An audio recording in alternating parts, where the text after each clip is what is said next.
My name is Claire. I'm in my late 30s now, and for most of my adult life, I've been known as the reliable one, the woman who shows up early, leaves late, and doesn't ask for much noise in return. I've worked in systems-heavy environments where competence is measured quietly and loyalty is assumed. I'm a daughter, a colleague, a friend. On paper, I look unremarkable. In rooms full of louder personalities, I'm often read as agreeable, steady, maybe even forgettable. People tend to underestimate me in a very specific way. They mistake my calm for compliance, my listening for consent, my patience for permission. I don't interrupt, I don't posture, I don't announce my intelligence before it's needed. And because of that, many assume I don't notice when lines are crossed, or that if I do notice, I'll let it pass. This story isn't about revenge, it's not about winning, and it's definitely not about humiliating anyone. It's about emotional justice, the quiet kind that doesn't raise its voice or seek applause. It's about what happens when someone slowly realizes the role they've been assigned without their consent, and what it takes to step out of it without burning everything down. What you're about to hear is a first-person account of how I lost my job and how I found something more stable than a title. There's a moment early on that still echoes in my memory because it captured everything in one clean stroke.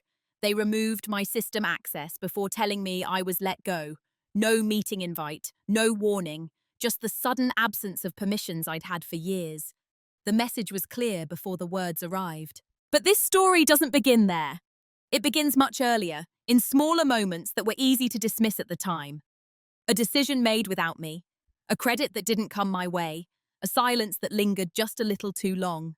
None of it is dramatic, all of it cumulative. Over the next chapters, I'll walk you through how I was seen, how I stayed quiet longer than I should have, and how silence, when chosen deliberately, can become a form of leverage. You'll hear about preparation that no one noticed, about clarity that arrived without celebration, and about consequences that unfolded without confrontation. There are no villains here, no sudden twists of fate, no speeches delivered in raised voices. Just people acting according to their incentives, and one person deciding to stop absorbing the cost. I'm telling this story now not to relive it, but to name it honestly. To show what restraint can look like when it's paired with self-respect. And to offer a mirror to anyone who has ever felt essential and invisible at the same time. So before we go any further, let me ask you something, gently and without judgment.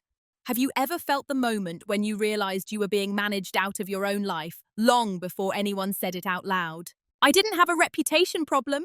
If anything, I had the opposite. I was known as steady, safe, low maintenance, the person you could assign something to and never think about again, because it would be done, correctly, on time, without escalation. In meetings, my name came up paired with phrases like, "she'll handle it," or "Claire already knows that system."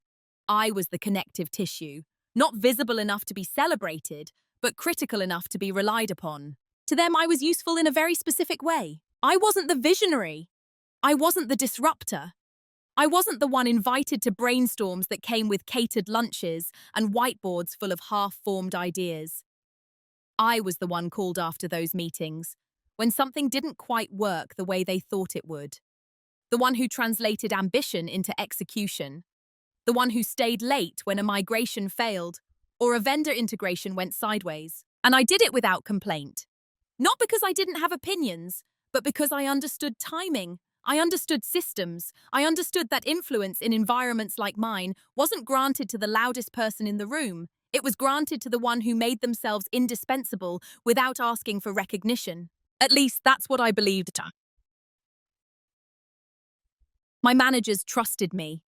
Or rather, they trusted the version of me they had constructed. Competent, agreeable, unlikely to push back. When decisions were made quickly, my input was assumed rather than requested. When trade-offs were necessary, my workload was considered elastic. Claire can absorb it. Claire won't mind. Claire understands the bigger picture. I understood it so well that I rarely challenged it. I was often introduced as the person who really knows how things work around here. It sounded like respect. It felt like proximity to power. But looking back, it was also a containment strategy. Knowledge without authority, responsibility without visibility. If something broke, it was my problem. If something succeeded, it was the team's achievement. I became fluent in a kind of professional invisibility that wears the costume of trust. What they never said, because they never had to, was that I wasn't seen as someone who would leave, or escalate, or draw a line that cost them anything. I had tenure, I had context, I had a calm demeanor that read as loyalty, and in their mental model, that made me safe to deprioritize when it came to advancement, compensation conversations, or strategic inclusion. I don't think any of this was malicious. That's important to say. There were no cartoon villains twirling moustaches behind conference room doors. Just people optimizing for convenience, comfort, and continuity. And I fit neatly into that optimization. I trained new hires who would later outrank me. I documented systems that removed single points of failure, including myself. I absorbed institutional stress so others could move faster, and every time I did, I told myself a familiar story. This is how trust is built. This is how stability is earned. This is how you become indispensable. What I didn't see, what I couldn't see yet, was that indispensability without leverage is just quiet exposure. I was present in every critical failure post-mortem and absent from every strategic success recap. I was looped in when something was at risk and looped out when something became visible. Over time, that pattern became normalized, not just by them, but by me. I stopped noticing how often my name disappeared from slides, how decisions affecting my domain were announced after they were finalized, how my calendar filled with operational cleanup while others discussed future-facing initiatives. None of this felt like disrespect in isolation. That's the trick. It felt like professionalism, like being needed, like belonging. But roles, once assigned, have gravity, and I was being held in place by expectations I had never explicitly agreed to, only silently fulfilled. At the time, if you'd asked them who I was, they would have said something kind, reliable, smart, a rock. They would not have said leader, or risk, or someone whose absence would change the room. And I didn't correct them. The first time I felt it, I almost dismissed it before the feeling could finish forming. It happened in a meeting that wasn't technically important. A routine operational review with too many attendees and not enough agenda discipline. The kind of meeting where decisions are framed as updates and accountability blurs just enough for people to leave feeling productive without committing to anything. I had spent the previous 2 weeks untangling a systems issue that had been quietly degrading performance. Nothing catastrophic, just enough latency to cause intermittent failures that no one could reliably reproduce. The kind of problem that lives between logs and intuition. I traced it back to a configuration drift introduced during a rushed deployment, documented the fix, and implemented safeguards so it wouldn't happen again. When the meeting reached that item, my manager summarized the resolution. He used my words, my diagrams, my logic. He didn't use my name. I remember the exact sensation. Not anger, not even disappointment. More like a pause, a brief internal stillness where something in me checked the room and realized I was no longer aligned with it. I waited. Not theatrically, just long enough to see if someone else would acknowledge the source. No one did. A colleague nodded and said, "Great catch," to my manager. Someone else moved the conversation forward. The meeting continued, as meetings do, consuming context and leaving nothing behind but action items. I told myself it didn't matter. Credit wasn't why I did the work. I wasn't insecure. I didn't need validation. These were all true and still incomplete. What I didn't articulate yet was this. Credit is a form of record, and records accumulate. Later that afternoon, I opened my notebook, the slim black one I carried mostly out of habit, and wrote down the date. Just the date. No commentary, no emotion attached. I wasn't collecting grievances. I didn't even fully understand why I wrote it down. Something in me simply wanted a timestamp. That became a pattern before I realized it had one. The next small cut came disguised as efficiency. A project I had scoped and resourced was reassigned to streamline communication. I was still involved, technically, but no longer central. Decisions were made in threads I wasn't on. I was asked to execute against conclusions I hadn't contributed to. When I asked clarifying questions, the answers were vague, but confident. I noticed how quickly I was expected to adapt without context. Again, no one called it disrespect. There was no confrontation, no raised voice, just a subtle recalibration of where my presence was considered necessary. I told myself I was being trusted to be flexible, that this was a sign of maturity, that my role was evolving in ways that didn't require constant visibility. I didn't push back, not because I was afraid, but because I was still interpreting the pattern as noise instead of signal. What stayed with me wasn't the acts themselves, but how easily they were ignored by everyone else. When I mentioned, lightly, that I hadn't been looped into a decision affecting my system, the response was casual. "Oh, I figured you'd be fine with it." When I clarified a misattribution, it was brushed off with, "Right, team effort." Each time, I absorbed the moment and moved on. I smoothed it over. I protected the flow of work. I preserved harmony. But the notebook was filled with dates. I didn't reread them. I didn't analyze them. I just kept recording. Not to build a case, at least not consciously, but to anchor my perception. To remind myself that what I was experiencing was real, even if it didn't rise to the level of a complaint. The hardest part of those early moments wasn't the loss of recognition. It was the loneliness of noticing something that no one else seemed to see or cared to name. In environments like mine, harm rarely announces itself.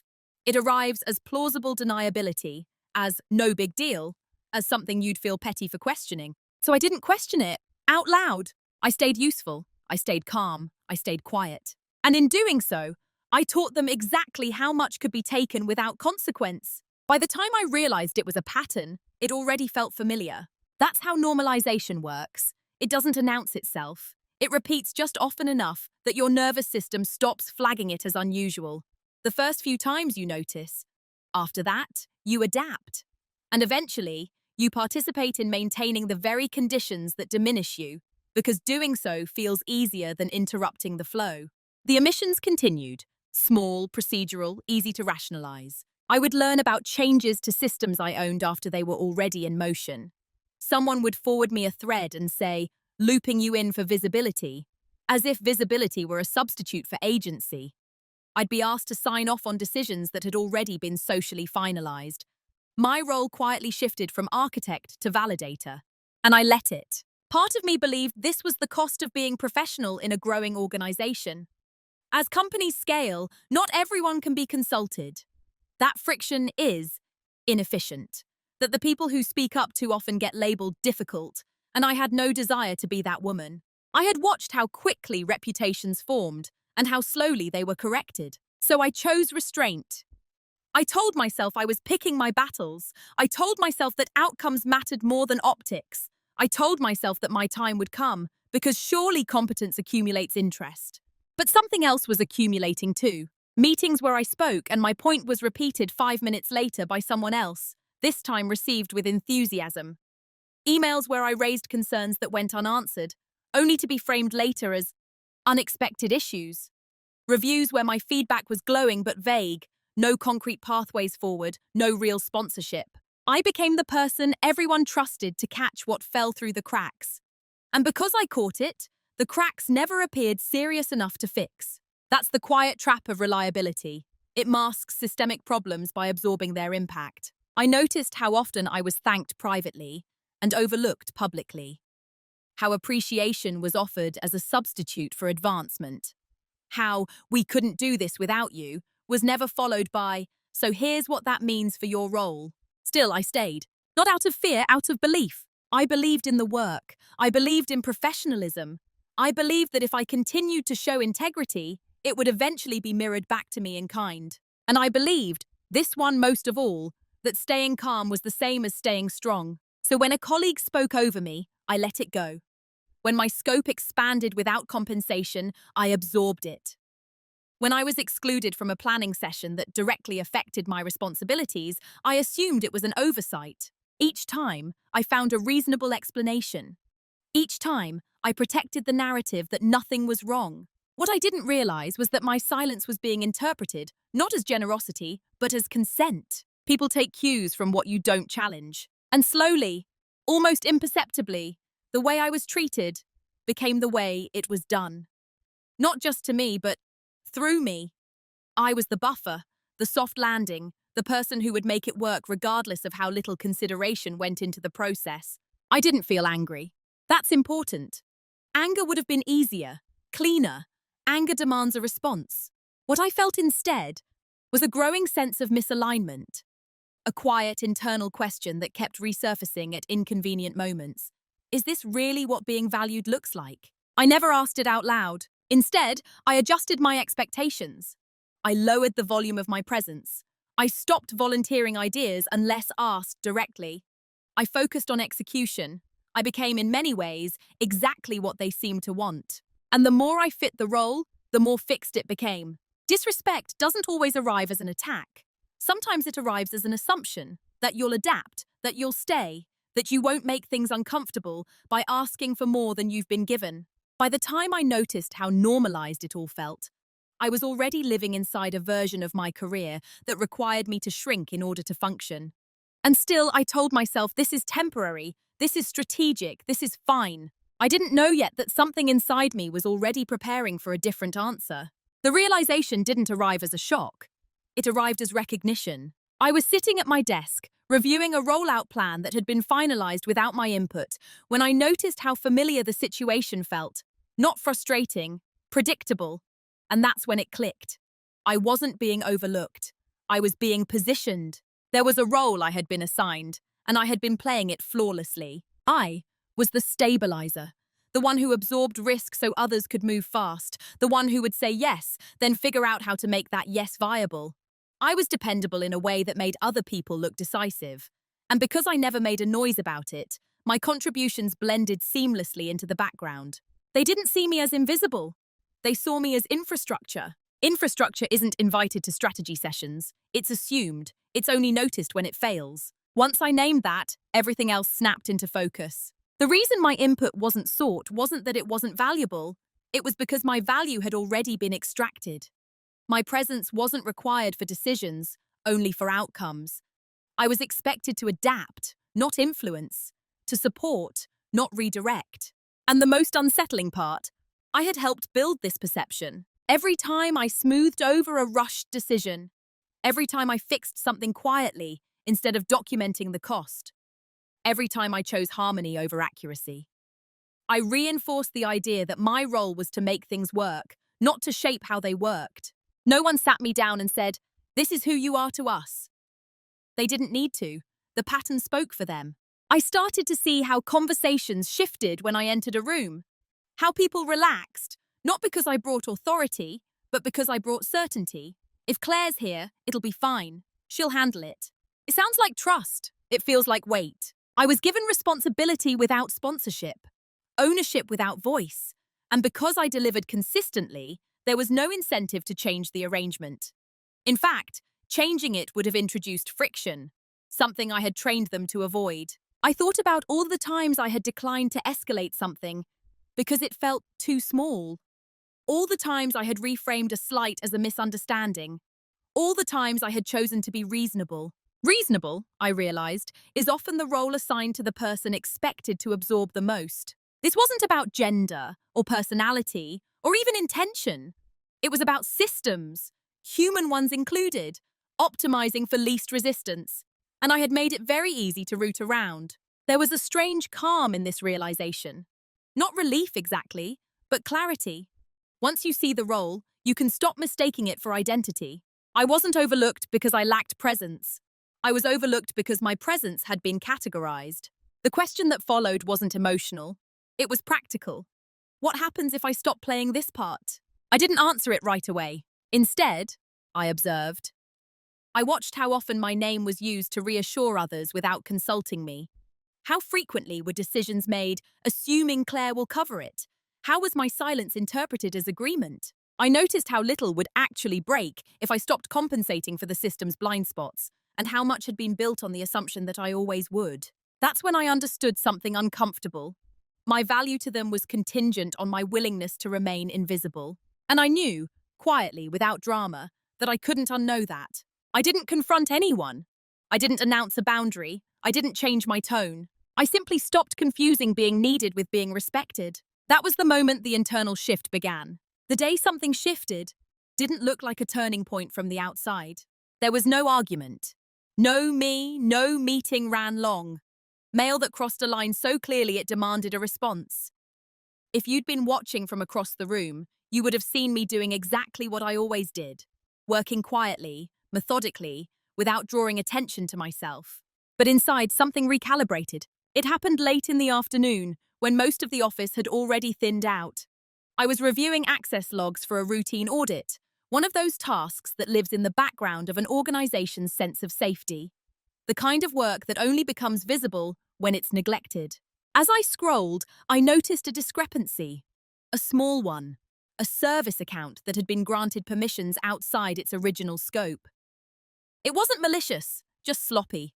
A shortcut was taken during a rushed deployment months earlier.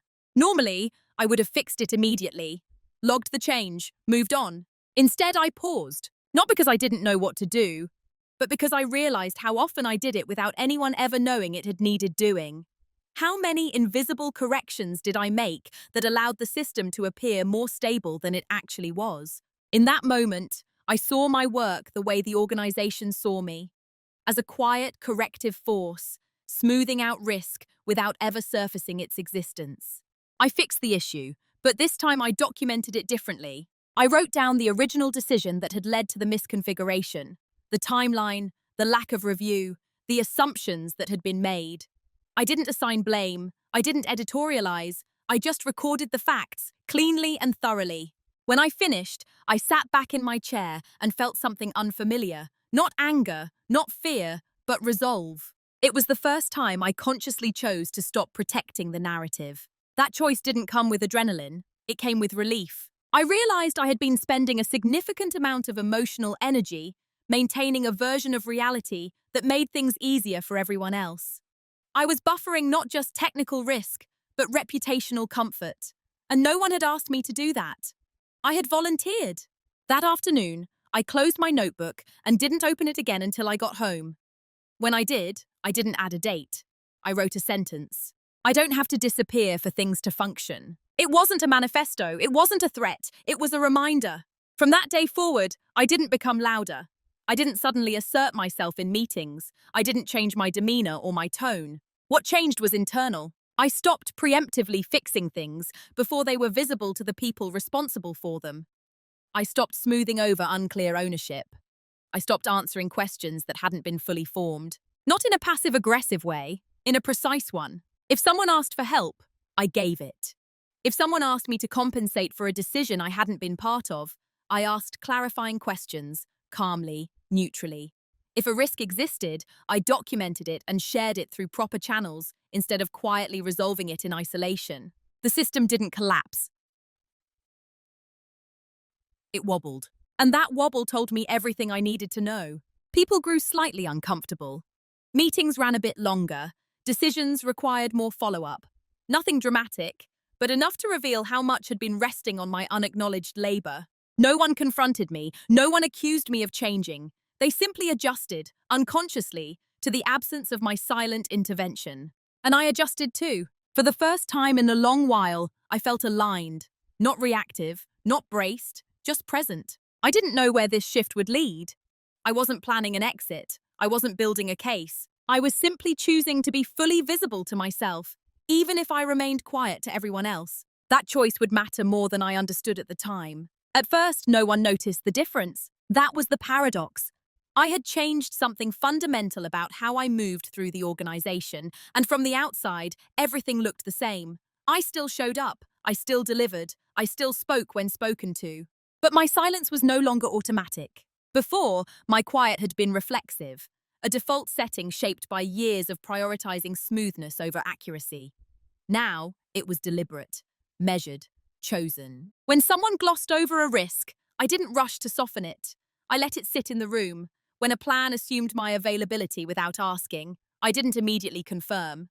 I waited for the question to be fully formed. When an email chain referenced work I hadn't agreed to own, I replied with neutral clarity instead of silent acceptance. These weren't acts of defiance. They were acts of alignment. People began to misinterpret my restraint. A few colleagues assumed I was disengaging. Others thought I was simply busy. One person joked that I'd become mysterious, said with a half-smile that suggested mild discomfort. What none of them considered was that I might be choosing when to speak, instead of filling every gap by default. Silence, when it's no longer fear-based, changes texture. It becomes heavier, more noticeable. It invites attention instead of avoiding it. In meetings, I started answering only the questions directed at me, fully, precisely, without volunteering extra context. I noticed how often people relied on my anticipatory explanations to mask their own lack of preparation. Without those explanations, conversations slowed. Accountability became clearer. And still I remained calm. I didn't correct every misstatement. I didn't reclaim every instance of misattributed credit. I didn't suddenly assert dominance. I simply stopped donating clarity for free. That shift was subtle enough to avoid confrontation, but significant enough to alter the room's dynamics. People began to double-check assumptions before referencing me. My calendar invitations became more intentional. My input, when requested, carried more weight because it was no longer constant. There's a myth that silence is weakness. In my experience, silence is only weak when it's imposed. When it's chosen, it becomes a boundary. I could feel the organization testing that boundary without naming it. Small requests framed as favors, last-minute asks wrapped in urgency. Each one was an opportunity to see whether the old version of me would reappear. Sometimes I said yes. Sometimes I said, I can look at this, but I'll need X to proceed. Sometimes I said nothing until the question was asked. No explanations, no apologies. And slowly, the narrative around me began to shift. Not in words, but in behavior. People stopped assuming. They started checking. That's when I understood something important. My previous silence had been convenient. This new silence was instructive. It taught others how to engage with me, not through force, through consistency. There was no satisfaction in this, no sense of triumph, just a steady calm, like standing upright after years of leaning without realizing it. I didn't feel powerful, I felt accurate. And accuracy, I was learning, is often mistaken for coldness by people accustomed to comfort. Still, nothing overt happened. No feedback, no conversation about changes in attitude. The system adjusted just enough to continue functioning, which meant something else was happening beneath the surface. The silence was working, but it was also being noted. I could feel it in the slight pauses when my name came up. In the way managers began to phrase requests more carefully, in the absence of casual assumptions. They didn't know it yet, but they were recalibrating around a version of me that no longer absorbed everything. And that recalibration would eventually force a reckoning. While things on the surface appeared unchanged, something else was unfolding. Quietly, methodically, without any outward signal that it mattered. Preparation rarely announces itself. I didn't start gathering information because I was angry or because I planned to leave. I did it because I finally understood the terrain I was standing on. And once you understand terrain, you stop moving blindly through it. I began by tightening my own processes. Every system I touched, I documented as if I might need to explain it to someone unfamiliar with its history. Not defensively, accurately. I mapped dependencies that had only ever existed in my head. I noted decision points, approvals, and assumptions. I recorded where institutional memory lived and where it didn't. None of this slowed my work. It clarified it. I also started paying closer attention to how decisions were made when I wasn't in the room. Not through gossip or speculation, but through outcomes. What moved quickly, what stalled, what failed, and was quietly rerouted to me afterward. Patterns emerged. Certain projects were fast-tracked without sufficient review. Certain risks were consistently deprioritized. Certain people were shielded from consequences that landed elsewhere. None of this was hidden. It just wasn't discussed. I didn't confront it. I observed. And I documented it. Not in a dramatic way. No accusatory language, no emotional framing. Just timelines, artifacts, and cause and effect relationships. If something broke, I noted what assumptions had preceded it. If something succeeded, I noted who had been involved and who hadn't. The notebook was filled, but it didn't feel heavy. It felt grounding. What they never noticed was that I had stopped being reactive. I was no longer sprinting to catch issues mid-air. I was positioning myself to understand the system as a whole, including the human incentives embedded within it. I also began having quiet conversations. No complaints, clarifications. I asked legal how certain responsibilities were defined. I asked finance how cost ownership was tracked. I asked HR how performance impact was evaluated when work crossed functional boundaries, I framed everything as curiosity, which in truth it was. No one was alarmed. Why would they be? I wasn't emotional, I wasn't accusatory, I was just thorough. I learned where the organization was careful and where it relied on goodwill.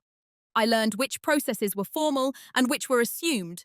I learned how much of our operational stability rested on undocumented expertise, including mine. That realization didn't inflate my ego, it sharpened my sense of proportion. I wasn't irreplaceable as a person. No one is.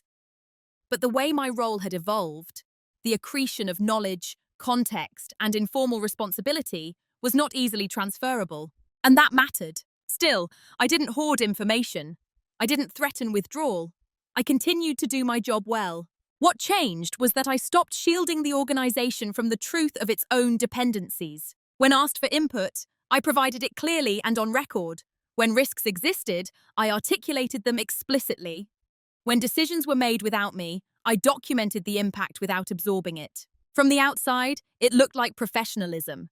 From the inside, it was preparation. I wasn't building leverage to punish anyone.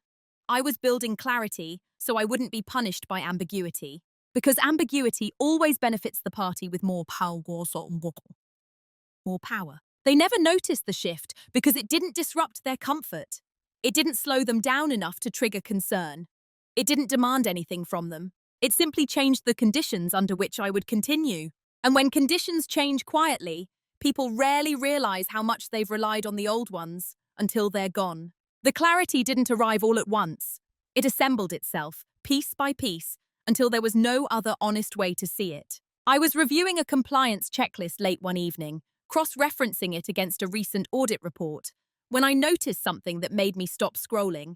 Not because it was shocking, but because it explained too much. A control had been marked as institutional process, but the actual implementation lived almost entirely in my workflow. The documentation referenced a team, but the execution depended on decisions that only I had the context to make. If I stepped away, the control wouldn't fail immediately. It would degrade quietly, the way these things always do. I traced it further.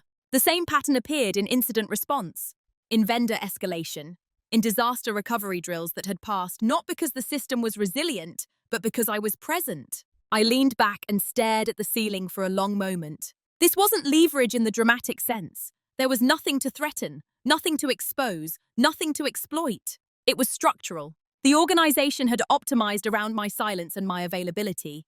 And in doing so, it had built dependencies it didn't fully understand. I felt no rush of triumph, no satisfaction, only a sober stillness. This wasn't the power I wanted. It was a risk I had been carrying. For the first time, I allowed myself to consider what would happen if I stopped carrying it. Not as revenge, as reality. I didn't tell anyone what I had realized. There was no reason to. Awareness alone was enough. Once you see the fault lines, you don't need to announce them. You just need to stop pretending they aren't there. I reviewed my notes, the timelines, the documented decisions, the places where responsibility had been assumed rather than assigned, the quiet handoffs, the informal expectations. Everything I needed was already written down. And that's when something else became clear. Whatever happened next, I would not be confused. Confusion is the first tool used against people when things go wrong. Ambiguity allows blame to drift. Memory becomes selective. Narratives harden. I would not be vulnerable to that. I didn't plan an exit. I didn't confront leadership. I didn't even change my behavior dramatically. I simply stopped volunteering to bridge gaps that had never been formally acknowledged. And I prepared, emotionally, practically, for the possibility that the system would respond to my visibility with discomfort. Organizations, like people, often react poorly when a quiet stabilizer becomes self-defined. I knew that if this path continued, one of two things would happen. Either my role would be clarified and respected, or it would be deemed inconvenient. I was at peace with either outcome. That was the private reveal. Not leverage over them, but clarity for myself. I no longer needed permission to understand my own position. And once you have that, the next decision becomes inevitable. The decision didn't feel dramatic. It felt quiet, almost procedural, like checking a box you've been circling for months without admitting it. By then, the organization had begun to respond to the shift, even if it hadn't named it. Requests came with more qualifiers. Meetings included more people, fewer conclusions. There was a subtle tension in the air, the kind that appears when a system senses a variable it can no longer predict. I watched it without urgency. I had options, more than I realized at first. I could revert, resume smoothing things over, reassure everyone that nothing had changed, that I was still the same dependable presence, happy to absorb complexity without asking where it came from. I could confront leadership, lay out the patterns, ask for role clarity, recognition, and a seat at the table, risk being labelled difficult or emotional or not aligned. I could begin looking elsewhere quietly, detach before the misalignment turns into something sharper, leave on my own terms without forcing a reckoning. Or I could do the hardest thing, stay present, visible, and accurate, and let the system respond however it would. Each option had a cost. Reverting would cost me. Confronting would cost emotional energy and trust, with no guarantee of change. Leaving quietly would cost continuity and absolve the system of having to see what it had built. Staying visible would cost comfort. That was the irreversible choice. Not because it guaranteed a particular outcome, but because it meant I would no longer contort myself to fit a role that diminished me. I chose to stay visible. That didn't mean announcing anything. It meant continuing exactly as I had been, documenting decisions, clarifying ownership, declining to absorb undefined responsibility. It meant allowing friction to exist where it naturally belonged. I knew, with a calm certainty, that this choice would force the organization to reveal its priorities. Systems always do when stressed.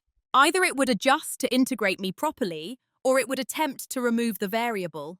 I didn't rush. I didn't accelerate anything. I simply held my line. And then, not long after, the signal arrived. A meeting invite that included HR. No agenda. Short notice. I accepted it without reaction. By the time I joined the call, I already knew which path the system had chosen. What I didn't know yet was how cleanly it would be executed, or how much it would reveal.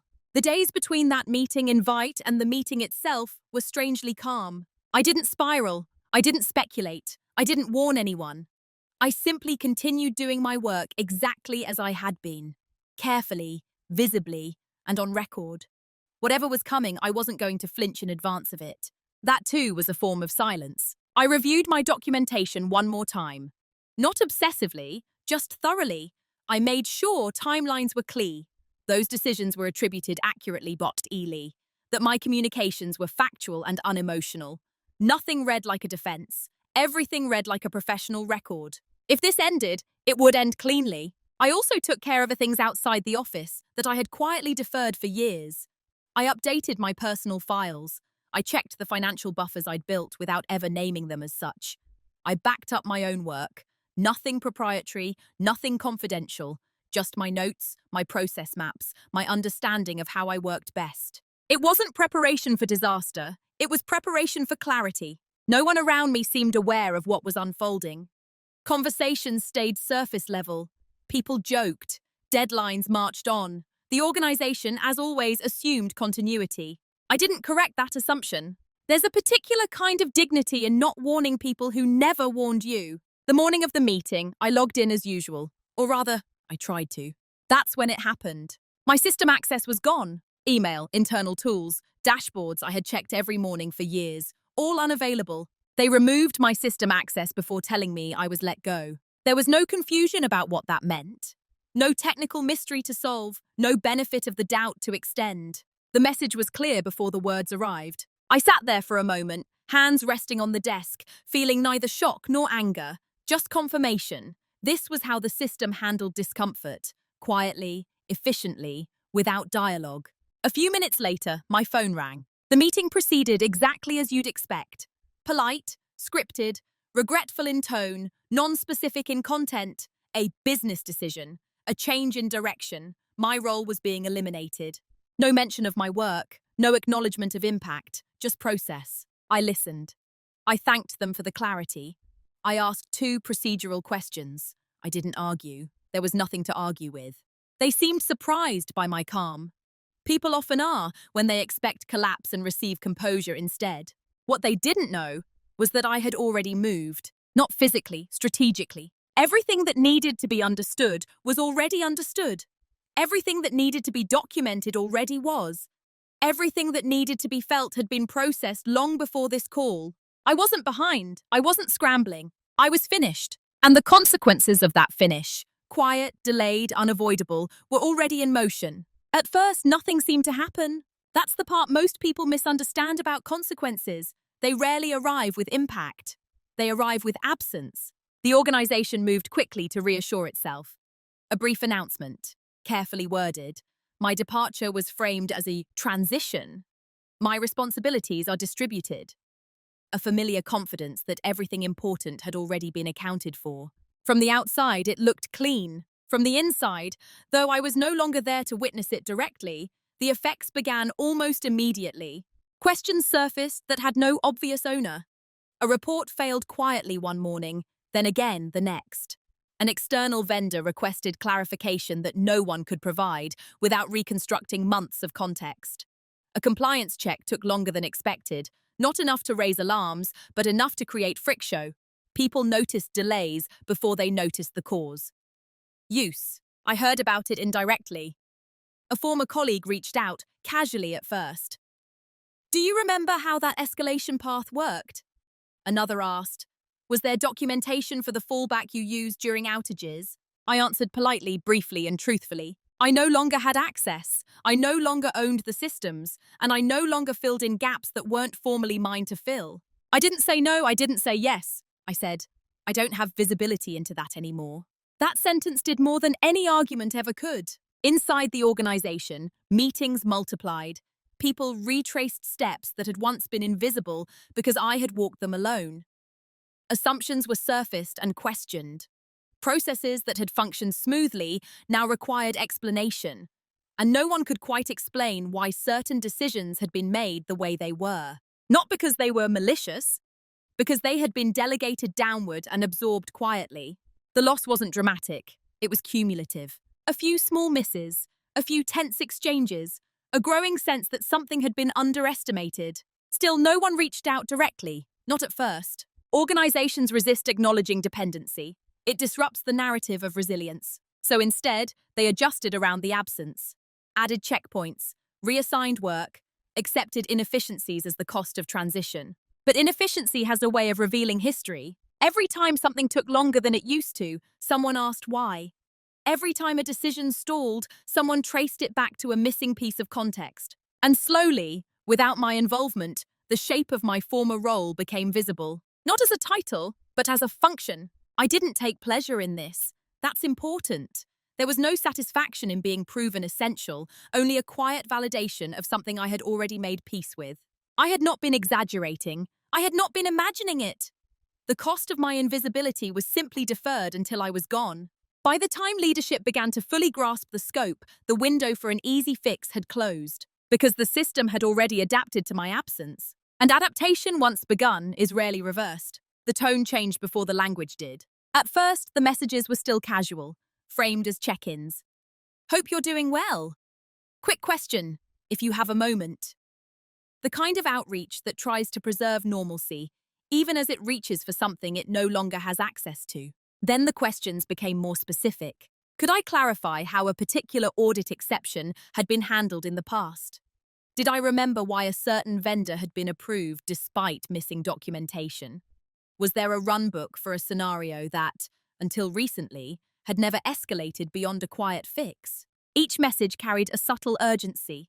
Not panic yet, but discomfort. I responded once with care. I explained that I no longer had access to internal systems or records, that anything I knew would be incomplete without the current context, that it wouldn't be appropriate for me to advise on decisions I was no longer accountable for. It was the truth, and it was enough. After that, the messages slowed. Inside the organization, the realization began to crystallize, not as regret, but as confusion.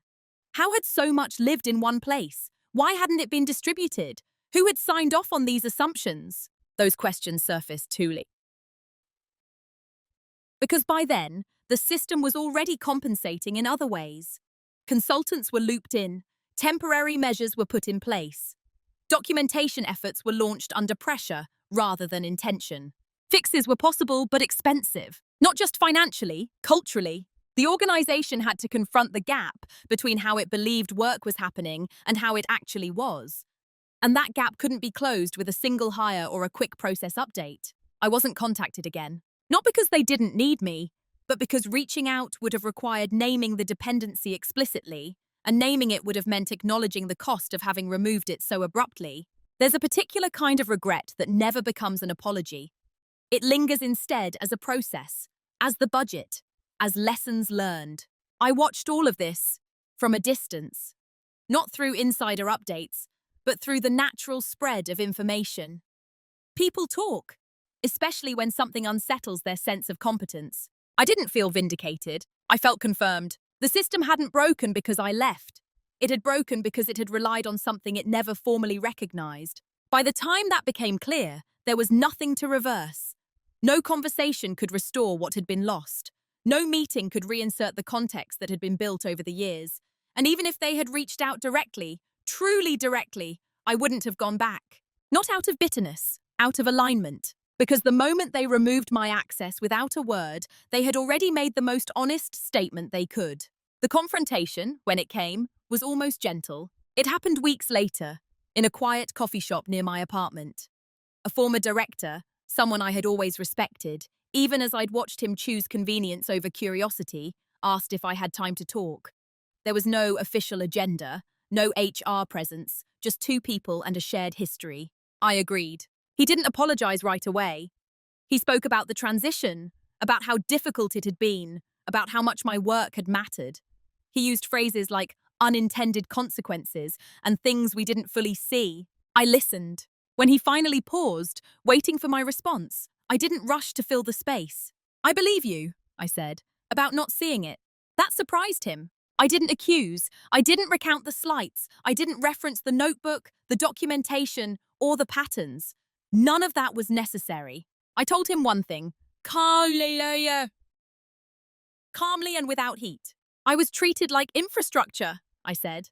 And infrastructure is only noticed when it's removed. He nodded slowly. I didn't ask for anything. No explanation, no closure, no retroactive recognition. I didn't need it.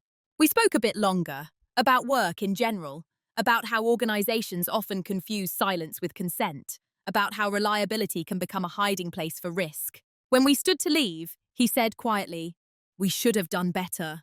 "Yes," I replied, "you should have." No anger, no satisfaction, just truth, offered once. That was the last time we spoke. I don't introduce myself by my former title anymore. Not because I'm avoiding it, but because it no longer defines the shape of my days or the weight of my decisions.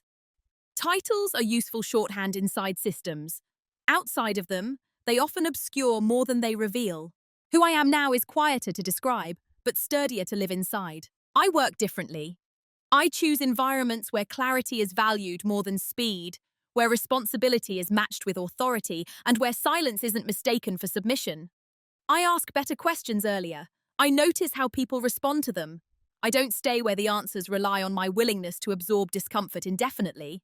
I'm still calm, still observant, still capable of holding complexity without broadcasting it. But I no longer disappear to make things function. The biggest change isn't professional, it's internal. I trust my perception now, even when it doesn't come with immediate validation. I don't wait for patterns to become undeniable before I name them to myself. I don't minimize my own experience just because it's easier for others that way. That trust has made me slower to commit and faster to leave misalignment behind. There's no bitterness in that. Just accuracy. I've learned that being essential is not the same as being respected. That reliability, when unexamined, can become a liability. That silence is only powerful when it's chosen, and only safe when it's paired with self-definition. I don't regret the years I spent being the person who held things together. They taught me discipline, systems thinking, and restraint. They also taught me where my limits are, and what happens when I cross them for too long. Now, when I enter a room, I'm attentive to how my presence is used, whether it's invited into shaping decisions or only into executing them. Whether my calm is met with curiosity or assumption. If it's the latter, I don't fight it. I leave. Quietly, early, without needing to be proven right. That's not dominance in the way people usually imagine it. There's no control, no spectacle, no power over others. There's just self-respect applied consistently, and that has changed everything. There's a version of this story that could have been louder. It could have ended with confrontation, or vindication, or a public reckoning that made everything visible all at once. But that kind of ending would have missed the point. Because what happened to me wasn't an event, it was a pattern. And patterns don't dissolve under the spotlight. They change when someone stops participating in them. The moral of this story isn't know your worth in the abstract. It's more specific than that, and more uncomfortable. It's this. Systems will take exactly what you allow them to take, and they will call it normal. Not because they're cruel, because they're efficient. I wasn't harmed by a single decision. I was eroded by a series of reasonable assumptions, most of which I never challenged out loud.